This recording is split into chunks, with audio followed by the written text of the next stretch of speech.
Everyone's favourite yellow family, the Simpsons, have been cracking us up for decades. But sometimes fact can be funnier than fiction. From real-life octuplets to a man who got kicked out of an all-you-can-eat restaurant, stay tuned to All-Time 10s for 10 Simpsons jokes that came true. 10. Tobacco. In this classic episode, Homer decides to turn his yellow fingers green and plants a mix of crops on the land while hiding out in Grandpa's old farmhouse. But deciding that fertilizer is for amateurs, Homer uses plutonium instead and ends up with a hybrid crop that he names Tobacco, a mix of tomato and tobacco. Tastes like cigarette butts. Despite tasting disgusting, the juicy fruits are highly addictive, Gimme, I want more. making the produce extremely popular. In 2003, operations analyst Rob Babb became inspired by the episode and decided to grow his own tobacco plant by grafting together a tobacco root and a tomato stem. Forensic scientists even confirmed that the plant's leaves contain nicotine. Bauer's ingenuity gained him some attention, and he was invited to meet the writer of The Simpsons episode, Ian Maxton Graham. He even fed him a real-life tobacco. 9. Lunch mats. Yum. Lunch Lady Doris is frequently seen putting questionable ingredients into the schoolchildren's lunch meals, including horse testicles and even a gym mat. There's very little meat in these gym mats. And unfortunately, it's not just the poor kids at Springfield Elementary who are forced to eat that crap. In 2013, European countries were rocked with the news that supermarket food labelled as containing beef secretly contained horse meat, in some cases as much as 100%. Meanwhile, on the other side of the pond, in 2011, food bloggers reported that a Simpsons joke had come true when it was discovered that the McRib burger shared an ingredient otherwise found in yoga mats. The ingredient in question is azodicarbonamide, which is found in foam products and also acts as a flour bleaching agent. This means that the yoga mat ingredient is in every single bun in McDonald's and most fast food joints. However, it has been banned in Europe for potentially contributing to asthma. 8. All you can eat?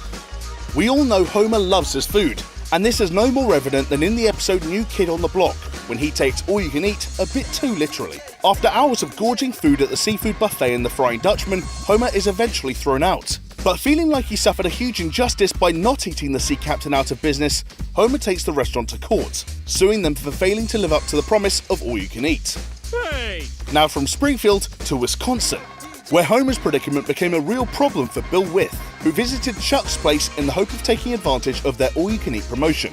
After he'd eaten 12 whole fish, the restaurant complained that they were running out of food. They gave With another 8 fish and agreed that the meal was on the house if he promised to leave the site. Not satisfied with their offer, With called the police and picketed outside the restaurant, accusing them of false advertising. Ironically, With himself ended up getting arrested, as his outraged picketing fell under the category of disorderly conduct. 7. Octomum. When the Simpsons family decide to meddle in Apu and Manjula's life by spiking them with fertility drugs, Manjula ends up giving birth to octuplets. What?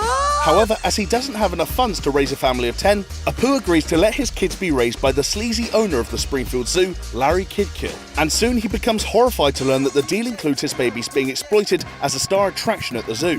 When the episode was released, it received mixed reviews from critics, including journalist Nancy Basile from About.com, who claimed that the plot was outlandish. Little could Basile have imagined that in 2009, America would have its very own Octomum.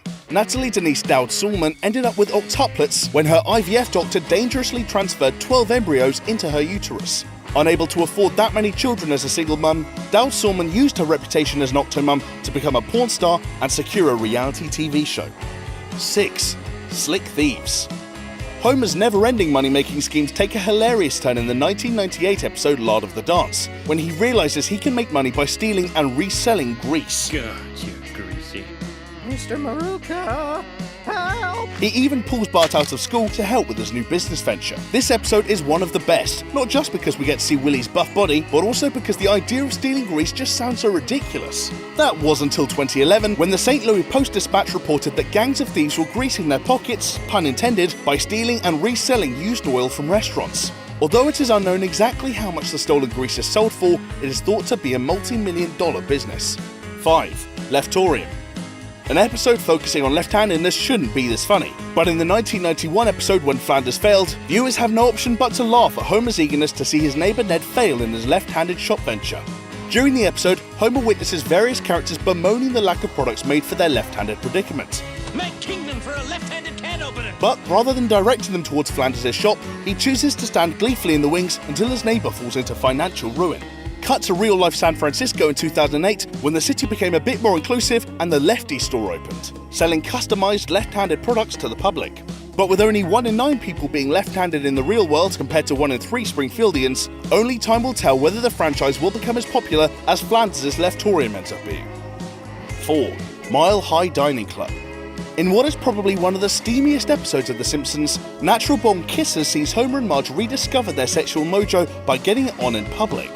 Before the sparks start flying though, Springfield's favourite couple are forced to endure a not-so-romantic date with their kids at Up Up and Buffet, a restaurant built inside an airplane which even has the added bonus of simulated turbulence. If you're a high flyer and that actually sounds like your idea of fun, then you'll love the Airplane Restaurant, the self-proclaimed best aviation restaurant in the United States. Located in Colorado, the home of the US Air Force Academy, the restaurant was repurposed from a Boeing KC-97 in 2002.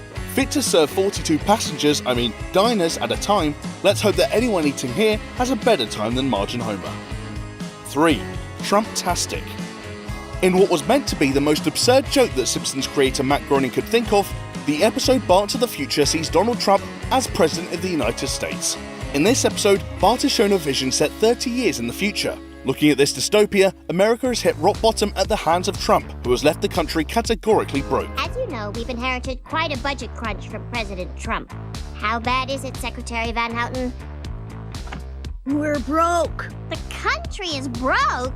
How can that be? According to scriptwriter Dan Greaney, the episode was intended to be a warning to America of what could happen should the US go insane.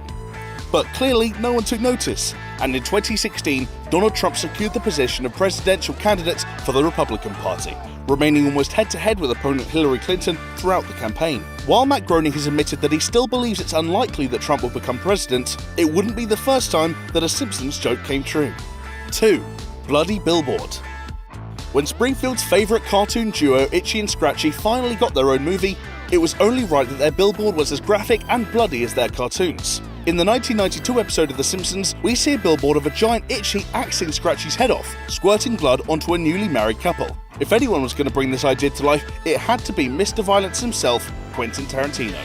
In a New Zealand billboard advertising campaign for his action movie Kill Bill, lead actress Uma Thurman was depicted wielding a samurai sword while blood-like paint dripped off her weapon onto the white cars below. The billboard, which was devised by advertising agency Saatchi & Saatchi, received criticism for being too gory, but anything inspired by Itchy and Scratchy gets our backing. 1. Snake whacking.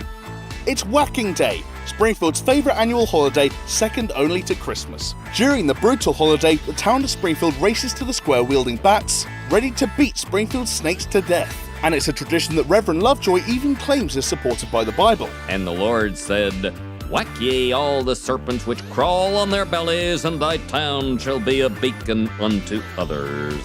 With Homer already polishing his pole, it's down to Bart and Lisa to fight for snake rights. At the climax of the episode, the witty Simpson kids enlist the help of soul singer Barry White to save the snakes by luring them into the safety of their house. In 2013, nearly 1,600 people were drawn to Florida by the invitation to take part in a real-life snake cull named Python Challenge. Due to their camouflage and habit for lying still, pythons are infamously hard to catch. But nevertheless, the hunters were advised to kill the snakes via a bullet to the brain or straight decapitation.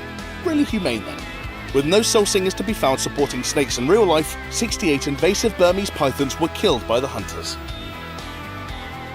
Hi everyone, if you enjoyed this video, then why don't you check out 10 inventions that The Simpsons predicted. It's a very cool video, it's playing on screen now, and there's a link in the description. And as always guys, thank you so much for watching, and we'll see you next time. Peace!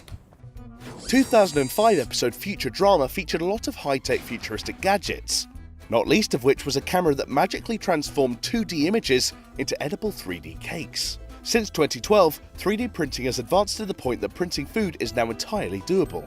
NASA is currently conducting experiments to see which foods would be suitable for 3D printing meals for astronauts in space.